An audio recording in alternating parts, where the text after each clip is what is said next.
Well, it's official, guys. The Porsche has gone.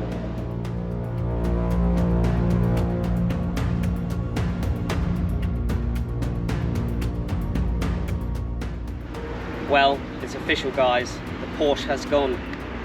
And after months of owning genuinely one of the best sports cars I've ever driven, I decided it was time for something completely different.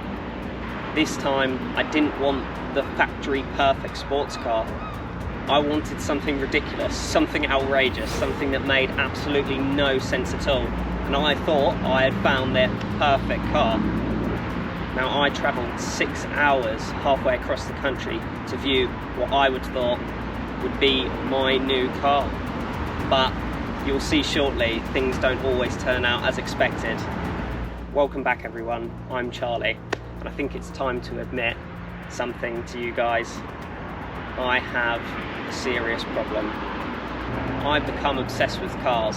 I'll convince myself I've found the perfect one, but sometimes even days later I'll be back on Facebook Marketplace scrolling for what's next. And I'm sure some of you at home are exactly the same. If you've ever told yourself, I'm just having a quick look, and somehow end up buying another car, then let me know in the comments. At least I'll know I'm not the only one. I was truly conflicted when faced with the idea of selling my Porsche, but when I came across an amazing, another mid-engine car, I just had to have it. The Porsche was brilliant, it looked amazing, it handled great, and it was fast enough. But that's exactly why I sold it. So I started to think about all the cars I'd had previously, and what did I really want from my next car? Now, I'd always loved the Toyota MR2. And it's been a bucket list car of mine for a long time. And I was also lucky enough to own a Honda Integra DC5 Type R that was turbocharged.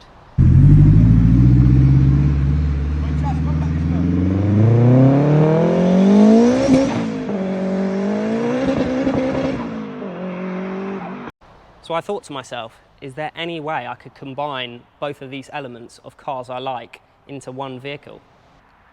But after hours of searching, I found exactly that. A Mark II MR2 with a turbocharged K24 engine shoved in the back.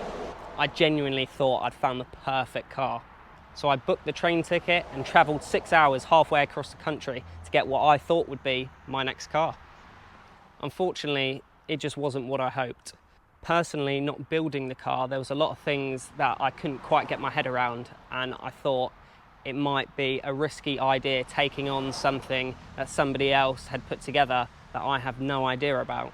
As difficult as it was, I made the decision to walk away from it. Now, most people would have accepted the defeat and gone home. However, I'm not most people. I travelled 6 hours halfway across the country. There was no way I was going home without having a look at what else might be around. So, instead of coming home empty-handed, I came home with this.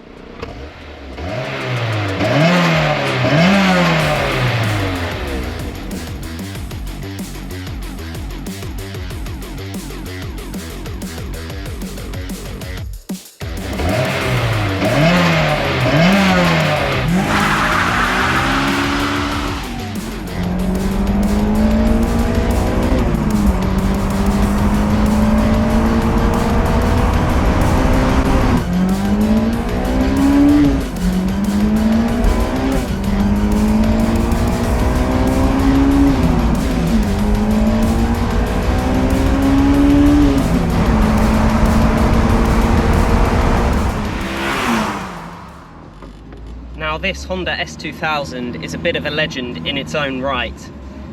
It came from the factory with their F20C engine, which was a 2-litre 4-cylinder. The engine makes a modest 240 horsepower, but even comparing to modern day standards of 2-litre 4-cylinder turbocharged engines, this makes that power being naturally aspirated still.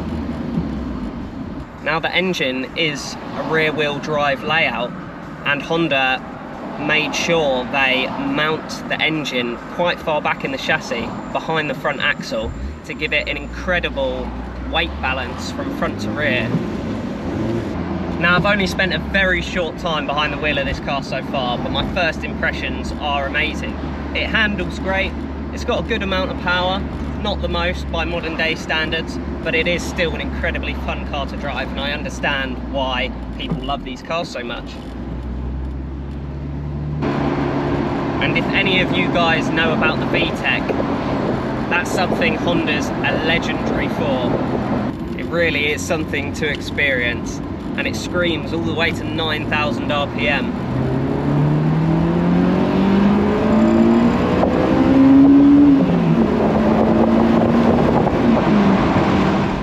Now, although this car isn't the most powerful in the world, I do find myself smiling when I'm driving it. It is very engaging. The manual gearbox is great. The weight distribution, the balance, how it handles in the corners.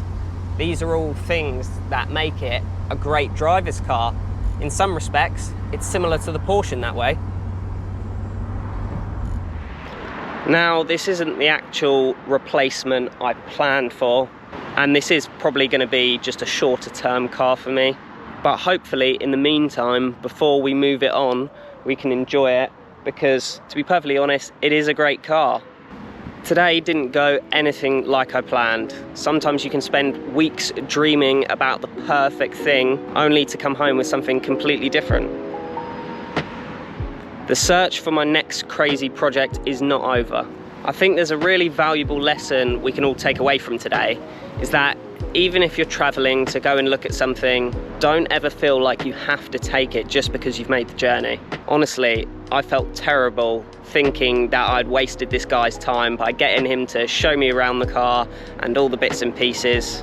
And part of me was thinking, maybe I can overlook a few things, maybe I can make it work, maybe it won't be too much for me to handle. But deep down, I knew it wasn't right. And today I've learned it's far better to walk away from something than go with something you're not 100% happy with. Yes, I was extremely disappointed not being able to take the car away with me, because I would not have made a 6-hour train journey if I didn't intend on taking the car away with me then and there. But buying the wrong car just because you feel guilty is the biggest mistake of all. Of course, walking away didn't completely stop me, because later that day I went and picked up another car. So maybe I don't learn from all my lessons. But that is the end of that today.